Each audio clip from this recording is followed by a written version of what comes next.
It's possible you've experienced a holiday from hell during your lifetime. Even so, it's highly unlikely to have been as traumatic as the one the characters undergo in Brandon Cronenberg's startling Infinity Pool. I'm Stephen Archibald, and welcome to my movie podcast.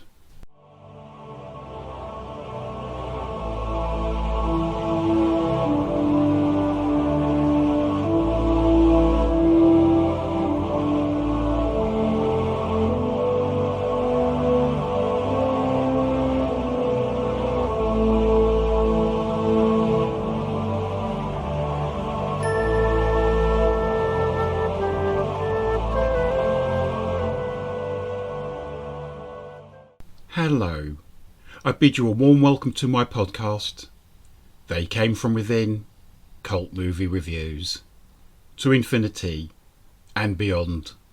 Infinity Pool 2023. Even the toughest veterans of the old 18 to 30 getaway holidays will have to brace themselves before watching Brandon Cronenberg's Infinity Pool. In terms of the acting, ideas and cinematic approach, I found the movie highly compelling. Nonetheless, it makes for far from easy viewing, so be warned. The story is set in the fictional country of Lee Tolka, at a resort for wealthy holidaymakers. The novelist James Foster, who's played by the strapping Alexander Skarsgård, seems to be having trouble writing his second novel. He's married to M, who's portrayed by the striking Cleopatra Coleman, and their marriage seems to be very much in crisis. James and M get caught up with the couple, Gabby and Alban Bauer. Gabby claims to be a huge admirer of Foster's book, and he soon becomes intrigued by her openly sexual approach towards him. But the Bauers prove to be no ordinary couple, and Foster is soon entangled in a web of brutal murder and deception. The film has a science fiction slant. It features cloning, which is carried out for the worst, most unethical reasons imaginable. The dashing Swedish actor Alexander Skarsgård is the son of the world-renowned thespian Stellan Skarsgård. Although Alexander is becoming a quality star in his own right, having starred in such films as The Legend of Tarzan, Godzilla vs. Kong, and The Northman. He has also made a strong impression on television as Nicole Kidman's abusive husband in the first series of Big Little Lies. He also had a noteworthy role in Succession.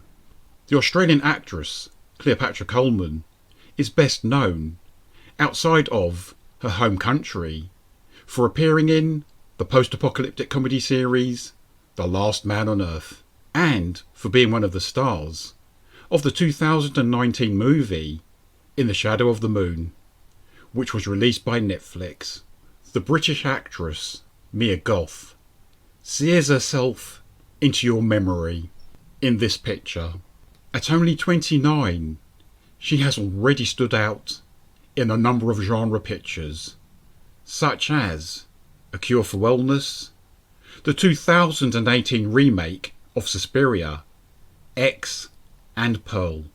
She even co-wrote the screenplay for Pearl with its director, Ty West. Mia dominates the movie with her dark energy as the undisputed head of a band of elite, obnoxious individuals who look down on the poor and the people they deem to be of a lower culture. These are spoilt brats, granted the opportunity to transgress in the most excessive ways imaginable, with impunity. The director Brandon Cronenberg seems to be almost goading us into asking ourselves, how would we behave in their hedonistic shoes? And some of us may well shudder at the response we give. Mia Goth may make the strongest impression in the film, but Alexander Skarsgård is every bit as good, in a less showy role, portraying a struggling author, grappling with his vanity and insecurities, and his dependency on a wealthy wife.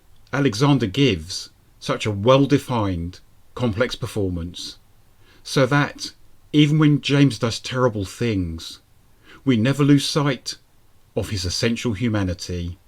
I find it fascinating that Alexander bears such a striking resemblance to Viggo Mortensen, a great actor who has collaborated with Brandon's father David on several occasions. Brandon Cronenberg has said that he doesn't have any particular actors in mind when he starts writing his screenplays. Even so, it will be interesting to see if these two men build up a similar partnership.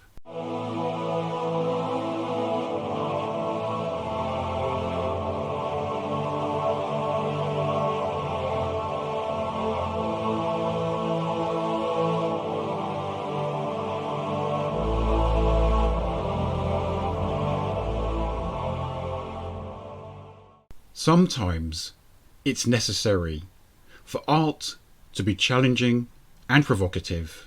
Brandon himself had made this point eloquently in an interview he gave with the Los Angeles Times on the 22nd of January this year, when he said, "I like being put in a position where you are destabilised when you're watching a film.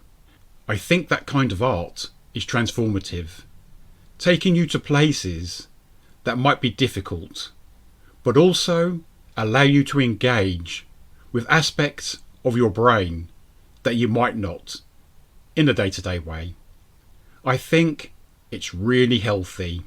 It's unequivocal that he is a quality writer and director, and he employs a regular crew on his films. Brandon's buddy, the cinematographer Kareem Hussein, did a typically fine job on Infinity Pool. His images switch seamlessly from eerie to oddly beautiful, and Zosia Mackenzie's production designs are first rate. Once again, the English special effects expert, Dan Martin, took on the gruesome practical effects, and they are every bit as stomach-churning as they were in Brandon's previous movie, Possessor. Another strong element being the music. The movie's atmospheric score was provided by the Canadian musician Tim Hecker, who had done the music for Jason Liu's The Free World in 2016, and for the Austrian horror film Lucifer in 2021. The handsome German actor Thomas Kretschmann, who has more than a passing resemblance to Liam Neeson, is almost unrecognisable here as the wily Detective Thresh, who gives James a rather hard time. Kretschmann was so good as a demented killer in Dario Argento's The Stendhal Syndrome from 1996. I know Brandon's a fan of Argento's work, so he must have been made up when Thomas signed on for his film. Brandon had initially been focusing on a story about cloning, when his writing became influenced by an unsettling holiday experience he'd had. Thankfully, his vacation on an exclusive resort was nowhere near as harrowing as the one depicted in this movie. Infinity Pool took 5 weeks to shoot, commencing in Croatia on the 6th of September 2021. 12 days later, filming continued in Budapest, Hungary. Post-production was carried out in Toronto, in Canada. The film was first unveiled to the world at the Sundance Film Festival on the 22nd of January this year. If you are of a squeamish disposition, or you like your movies to be neat, tidy and safe, then Infinity Pool is not the film for you. Otherwise, I heartily recommend that you dive in. I'm Stephen Archibald, and thank you for listening to my podcast, They Came From Within. cult movie reviews. All my episodes are available to listen to or download on most podcast platforms, and also on Alexa and Audible. Please look after yourself, and goodbye for now.